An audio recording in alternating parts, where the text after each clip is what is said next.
Oh, hey guys. In the market for a designer denim jacket? No? Okay. Well, maybe some comfy pajama pants are more your style. No? Whew. Oh, I know what you want. You want an honest movie review for Boots Riley's newest feature film, I Love Boosters. I could do that for you. Let's just go somewhere else for right now till this heat dies down. A group of boosters wipe out stores of a cutthroat fashion billionaire to sell their clothes at a lower price, what they call fashion-forward philanthropy. What follows is a surreal philosophical journey as the Velvet Gang tries to level the high fashion playing field. Rated R.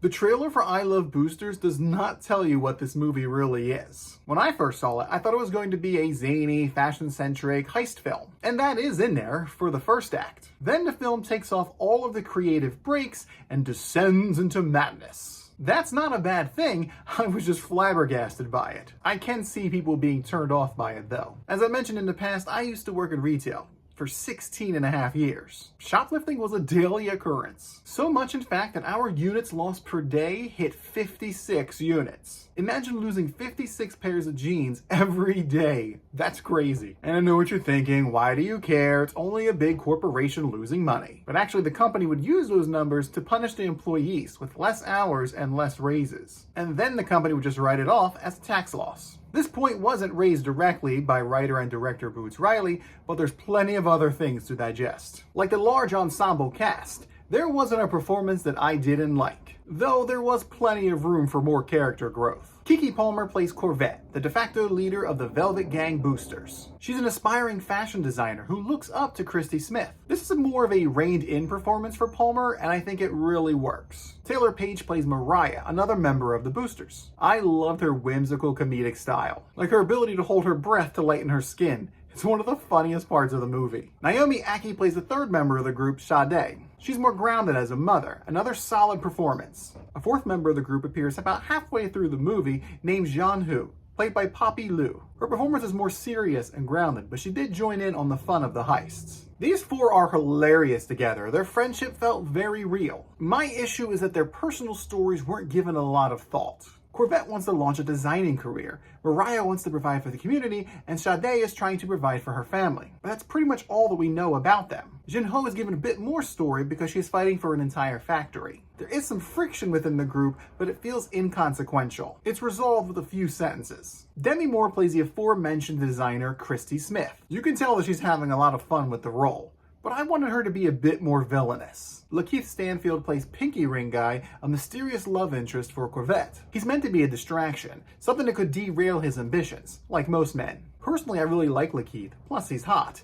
but his role sometimes felt a little out of place. Boots Riley mentions that his character was somebody that he created before making this movie and just wanted to use it somewhere. So he decided to inject him into this film. I like the scenes with him, but I wish they had a bit more bearing on the story, like actually derail Corvette a little bit. Other cameos you'll see are Don Cheadle, Will Poulter, Isa Gonzalez, Jason Ritter, Kara Young, and Viggo Mortensen. The strongest parts of I Love Boosters for me are definitely the visuals. The trailer shows you fun outfits, monochromatic stores. It's a Technicolor dream. Every scene oozes artistic flair. Oscar-nominated costume designer Shirley Kurata brought all of this to life. She was also the costume designer on the 2022 Best Picture, Everything Everywhere All at Once. Her dedication to creating these lush costumes is quite evident. However, there were a few times where we barely got to see some of the outfits because they were part of a quick passing montage. I need to see more! But it's not just the costumes that blew my mind. It's actually the scenes and the film style. Honestly, it felt like every artistic style was used. We see the double dolly technique popularized by Spike Lee. There were miniatures, claymation, stop motion, green screens, cardboard cutouts, everything. Sometimes I thought I was watching a Wes Anderson movie, and other times I thought I was watching an episode of Pee-wee's Playhouse. There was even a scene that reminded me of John Carpenter's The Thing. It was all over the place. It felt like a spiritual relative to Everything Everywhere All at Once. Again, the trailer did not prepare me for that. It was a surrealistic fever dream. I was enjoying every second. Boredom was nowhere to be found. But I do think that it could become a bit too much. There were times that I felt that the narrative suffered a little bit because the visuals were the star. Or maybe I was just distracted by shiny things. I don't know. But I definitely wanted more character development within the gang. Give the ladies more depth with these visuals. The story and themes are pretty straightforward. Christy Smith is a billionaire fashion designer who exploits workers in China and steals design ideas from black artists. She's the personification of soulless fashion wrapped in false platitudes. It's a critique on capitalism. Fashion made in sweatshops being sold at exorbitant prices. Factory workers get sick from the chemicals used. This raises issues of health insurance, fair and equal pay, and corporate responsibility. Unionization is also brought up, along with housing costs and the lack of upward mobility. This is expertly done with satirical news broadcasts that interview citizens. However, these citizens are named Crying Black Woman, Upstanding Community Member, and Based Young Guy, further showing how the media is controlled to influence the public. Crying Black Woman was complaining that rent caps were preventing her from paying more rent to her favorite landlord. Unchecked capitalism is shown to be the driving force that molds all aspects of our lives. It dictates what we eat, what we wear, where we live, everything. And I Love Boosters shows this in a very over-the-top way. I would have liked some of this messaging to be a little bit more grounded to really hammer it down. This is especially true when the film starts to tread into science fiction territory. This next part of the review might be a little spoilery, so I went ahead and put timestamps down below so you can jump ahead if you would like. Okay?